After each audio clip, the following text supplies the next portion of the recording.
बच्चों, कवि ने आगे कहा है दूसरे पद्यांश में कि तू ना थकेगा कभी। कहा कि ये जो अग्निपथ रूपी राह है, जो मुश्किल भरी राह है आपके जीवन में, जो कठिनाइयों से भरी राह है, ये कटीली है, ये बहुत मुश्किल भरी है।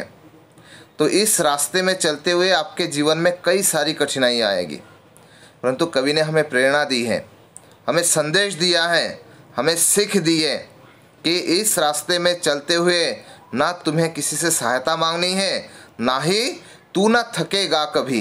कहा कि तुम्हें थकना नहीं है, तुम्हें किसी भी अवस्था में अपने जीवन रूपी इस संघर्ष पथ पर निरंतर चलते जाना है।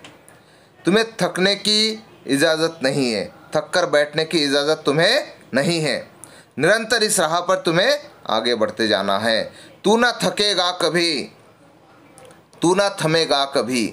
कहा कि तुम्हें ना थकना है, ना ही तुम्हें अपनी राह पर कभी रुकना है। मान लीजिए कि हमारी सेना अगर मुश्किलें देख करके शत्रु के सामने झुक जाए और रुक जाए तो क्या होगा। तो उन्होंने कहा कि संघर्ष के पथ पर चलते हुए तुम्हें कभी थमना नहीं है, कभी रुकना नहीं है, क्योंकि रुकना प्रगति के पथ पर सबसे बड़ी बाधा है। अगर तुम आगे बढ़ना चाहते हो तो निरंतरता बनाए रखो, रेगुलरिटी बनाए रखो, तभी तुम जीवन में आगे बढ़ सकते हो। अगर तुम रुक गए तो वही तुम्हारा विनाश शुरू हो जाएगा, वही तुम्हारी अधोगति शुरू हो जाएगी, तुम आगे प्रगति नहीं कर पाओगे। तू ना मुड़ेगा कभी, और ना ही कभी मुश्किलें देख करके तुम्हें अपनी राह बदलनी है। बच्चों, बहुत बार होता है हम लोग किसी अपनी मंजिल की ओर बढ़ना चाहते हैं, परंतु मंजिल की राह पर आने वाली मुश्किलों को देख करके हम अपना रास्ता मोड़ लेते हैं।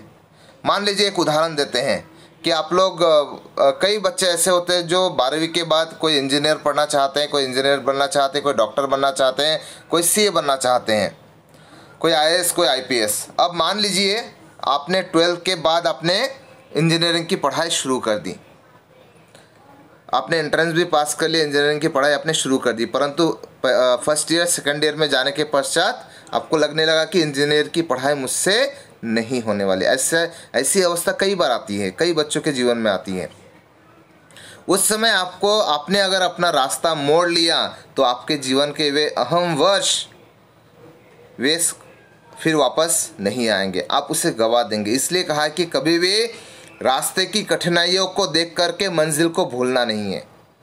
रास्ते की कठिनाइयों से मंजिल की ओर बढ़ने की इच्छा, चाहत और इच्छा शक्ति और ज़्यादा प्रबल होनी चाहिए, न कि आपकी इच्छा शक्ति कम होनी चाहिए। इसलिए उन्होंने कहा है तू ना मुड़ेगा कभी, तुम्हें कभी मुड़ना नहीं है, अपने रास्ते को बदलना नहीं है। हम सदैव ऐसे करते हैं, हम अपनी राह पर आगे चलते। साधारण सा उदाहरण देखिए, सामने कठिनाई आई तो हम अपना रास्ता, अपनी राह मोड़ लेते हैं। उन्होंने कहा कि कठिनाइयों को दूर करो, राह बदलने से अच्छा है सामने आने वाली बाधाओं को, कठिनाइयों को, मुश्किलों को दूर करो और उसे अपने रास्ते से ठोकर मारकर भगा दो, ताकि तुम्हें मुश्किलों का सामना करने की आदत पड़े, न कि उसे देखकर घबराकर भागने की ज़रूरत पड़े। उन्होंने कहा कि ये सब करते हुए तुम्हें शपथ करो कि तुम ऐसा ही करोगे। कर शपथ, कर शपथ, कर शपथ। तुम्हें शपथ लेनी है कि तुम मुश्किलों को देख करके कभी घबराओगे नहीं और सदा उसका सामना करोगे, उसे ठोकर मारकर अपनी मंजिल की ओर निरंतरता बनाए रखोगे, निरंतर मंजिल की ओर बढ़ते हुए रहोगे, क्योंकि यह अग्निपथ है, यह अग्निपथ के समान सदैव आगे बढ़ना है। कहा कि कर शपथ, कर शपथ, कर शपथ।